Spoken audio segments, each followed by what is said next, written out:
everyone, it's Michelle Caruana from Play Cafe Academy and Profitable Play. And because tomorrow is Halloween, I decided to bring you part 2 of the spookiest mistakes that I see prospective indoor playground owners make. So people that are in the opening phase of their business or even in the planning and research phases. Now, if you're watching this video as a current owner, so you've already opened your business, that's fine. You can absolutely keep watching. There's going to be plenty of tips for you. But I did create a podcast episode just for my current owners.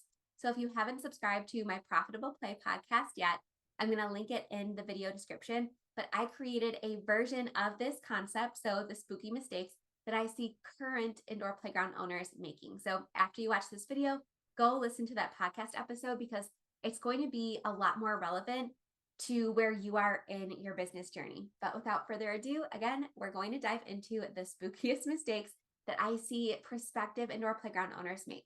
And if you missed part 1 of this video, it is definitely a must watch if you're planning to open an indoor playground or any similar business.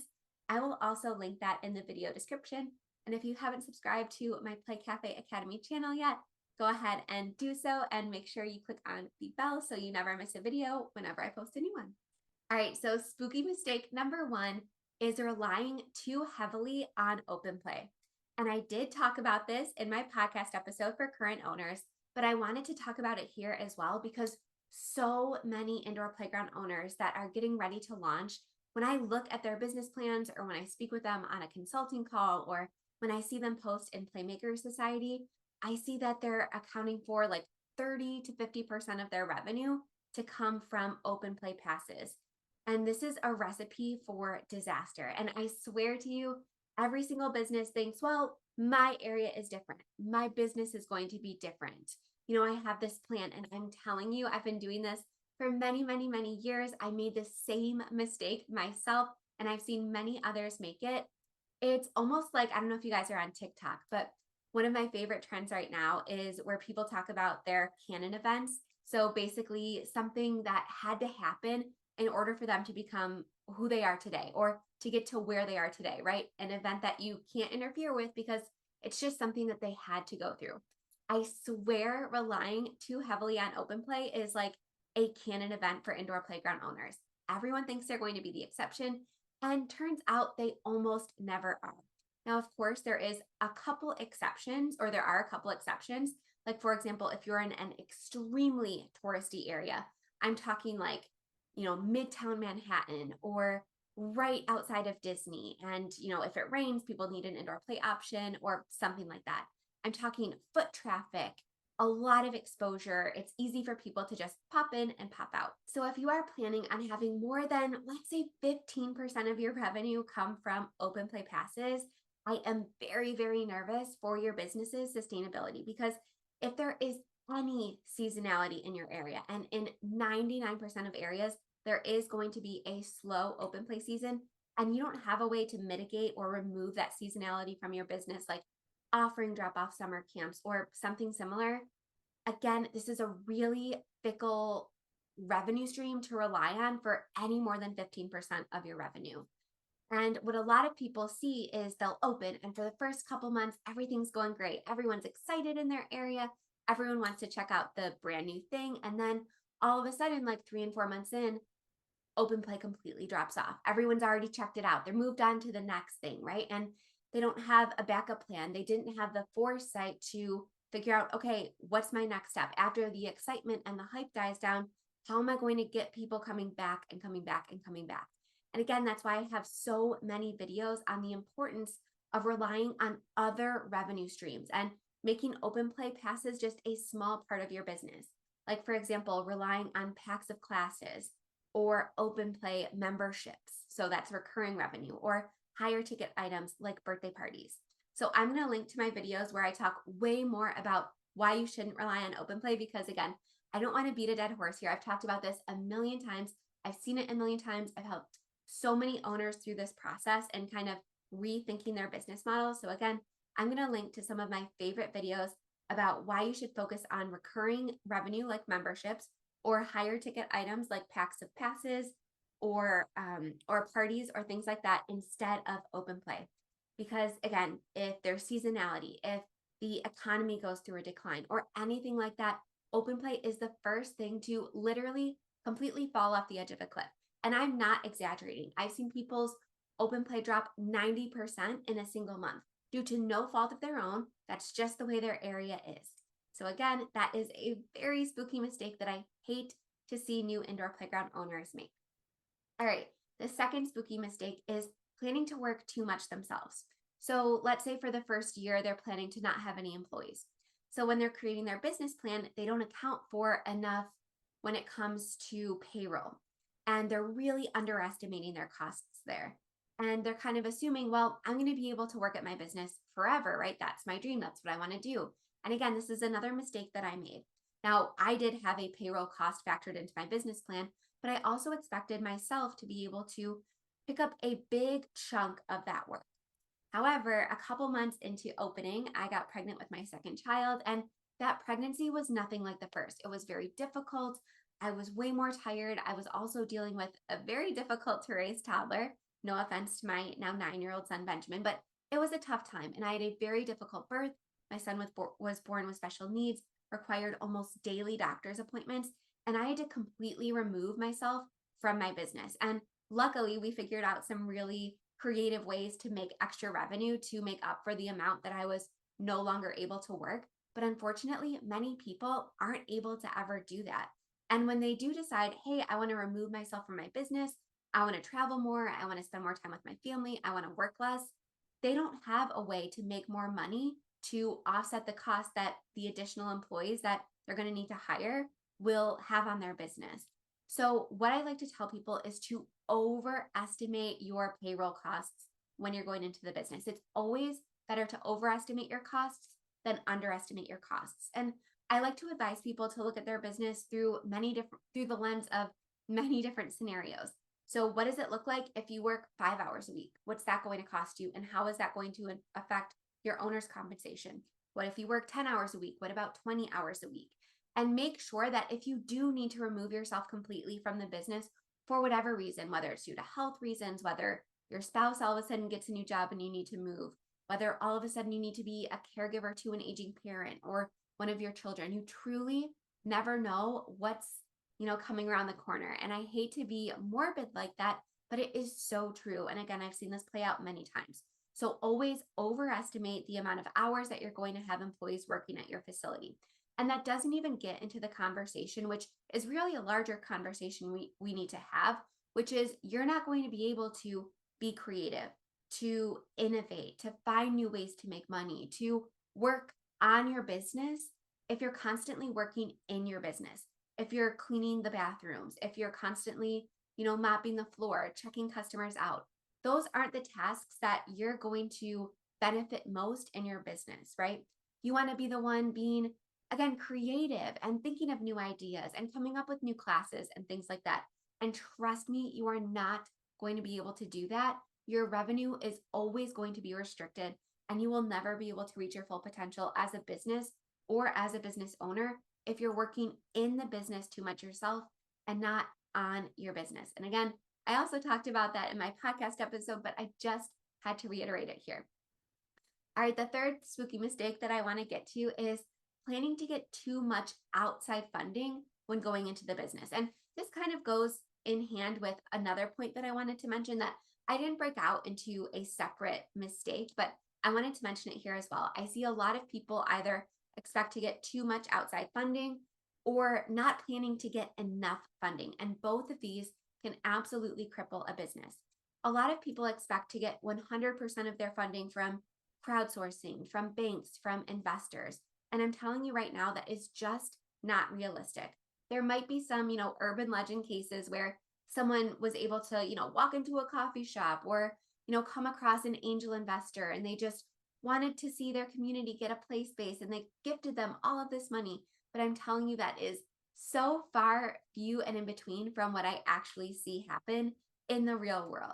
And what I want to say here is that it's really important to expect to come to the table, whether it's with a bank or an investor, expect to come to the table with about 30% of your total business costs funded from yourself, whether it's from your 401k, whether it's from taking out a second mortgage on your home or something similar, or whether it's from savings. Maybe you had a soft play rental business prior and you've just been squirreling away money to open a brick and mortar facility. You need to expect to come to the table with at least 30% of your costs covered from your own savings, whatever that looks like. Because banks, investors, even people that are investing in your crowdfunding venture, they're going to want to see that you have some skin in the game. And a lot of people forget that SBA loans, so small business administration loans, bank loans, these loans require closing costs, very similar to if you were to take out a mortgage from a bank. And those can be tens of thousands of dollars. So, again, you want to make sure that when you're totaling your startup costs for your business, you are accounting to cover at least 30% of those costs yourself. Now, you may be pleasantly surprised and only need to cover 20%, but plan at least 30% again to be conservative because you can, use that additional money that you ended up not needing and put it away for potential operating costs. And that kind of goes into what I was alluding to before. A lot of people forget to account for working capital. And I recommend having at least 3 months of all of your expenses in working capital, meaning let's say your costs are around $10,000 a month. That means I recommend adding at least $30,000 in working capital to your business plan. So whatever your startup costs are going to be, add $30,000 to that and put it in the bank in case your business doesn't take off quite as quickly as you'd hoped, or if you do need to remove yourself from the business and hire more help, or if you need to replace any machinery or any unexpected build out costs, because those are absolutely going to pop up. So again, don't expect to come to the table with any less than 30% of your startup costs to be conservative. Don't make the mistake of taking too little and having to go back and ask for more money, which is what I had to do. Again, a lot of these mistakes come from personal experience. Trust me, it's a lot harder to go back and ask for more money than to just add more money in your initial ask or save that money on your own terms, however that may look. And again, I want to make sure that you're accounting for working capital. So those are 3 mistakes kind of bundled into one that I see a lot of prospective owners make. And if you want more assistance on how to fund your indoor playground business, and if you want to dive more into estimating your startup costs and all that good stuff, I have a free funding class that you can sign up for right now. It's almost 2 hours long. It is jam-packed with information. There are so many helpful tips. So again, I'm going to link that in the video description. It's absolutely free and it is so, so helpful. All right, the next spooky mistake that I wanted to get into. So if you're keeping track, we're at number 4 for today and number 9 overall is a lot of owners don't plan to pay themselves for an extended period of time. So they think, well, most businesses, the owners don't see any compensation for the first 3 to 5 years. And while that's the case for some businesses, I know a lot of indoor playgrounds had to go through COVID. They're facing rising costs. I'm not saying that it doesn't happen in real life. Things happen, right? Mistakes are made. Clearly, as I mentioned, a lot of these mistakes were from personal experience or from owners that I've worked with. But I really want you, again, when you're writing your business plan, to make sure that you're adding owner's compensation into your costs, into your monthly costs. Now, we just wrapped up my 2023 Book More Birthdays Challenge. So if you are a participant, this is a little bit of a review, but we do a calculation and we figure out how many birthday parties each individual business needs in order to meet not just the business's revenue goals, but also the owner's income goals. Now, I'm going to show a quick calculation on the screen here, but just know we had to do a lot of work just to get to this calculation. So this is the party requirement calculation that we go over in my Book More Birthdays Challenge. And as you can see, for average profit, again, we had to do a lot of work. So we had to calculate our cost of goods sold. We had to calculate our party prices. We had to do a lot of work to figure out our average profit. So there is a little prerequisite work here, but I wanted to show this calculation that we went over in my challenge because it shows that you not only need to take your operating costs into consideration when you're figuring out how much business you need to do to be successful, you also need to add in your owner's compensation. So whether that's a specific number you have in mind, so maybe you're looking to replace a corporate job, or maybe it's just a number that you have in mind that you picked out of the sky that you want to see increase over time, that comp there on the left side of the equation, I want you to add in owner's compensation whenever you're thinking about your business. So a lot of people skip this in their business plan, and I'm telling you, it is a mistake. So again, I wanted to pop that calculation on the screen because it's something that you need to consider because a lot of people forget it. Because as I talked about in my conversation with profit strategist Cheryl on my podcast, I will link to our interview if you missed it. But if you don't pay yourself as a business owner, you are going to head straight to burnout. You're going to start resenting your business. Your creativity to innovate is going to completely evaporate.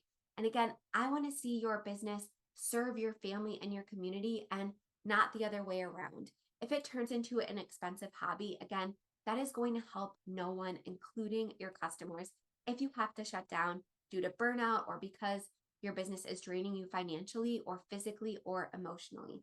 So again, when you're writing your business plan, I want you to overestimate your costs, underestimate your revenue, be as conservative as possible, and make sure you're accounting for owner's compensation as a monthly expense line item, even just to see what that looks like, how many more parties you might need to book, how many more open play customers you might need to welcome per day, how many coffees you need to sell, right? You need to look at all different scenarios so that you can make the best, most informed, data-driven decisions for your business. You don't want to have to add in owner's compensation years down the road and have to pull revenue out of thin air in order to start paying yourself.